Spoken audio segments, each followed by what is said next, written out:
చూస్తున్నాడ మనుషుల్ని వివేకముతో ఎవరైనా వెతుకుతున్నారేమో అని.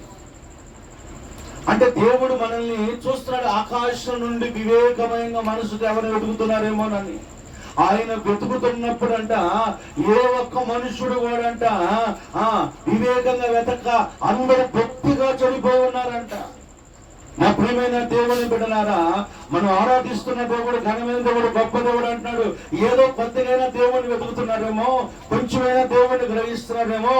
ఒక్కరో కాకపోతే ఒక్కరన్నా, ఒక పాయింట్ కాకపోతే ఒక పాయింట్ అన్నా ఏమన్నా మనుషులు ఉన్నారేమో, మానవులు ఉన్నారేమో అని ఆయన గమనిస్తుంటే యేసు ప్రభు సర్టిఫికెట్ ఏమిచ్చినట్టు బొత్తిగా వారు చెడిపోయి ఉన్నవారు. 3వ వచనం నుండి మర్చడం ఒకసారి. బొత్తిగా చెడి ఉన్నారు. హల్లెలూయా, హల్లెలూయా. దేవుణ్ణి వెతికేవారంట ఎవ్వరు లేరంట, బొత్తిగా చెడిపోయి ఉన్నారంట.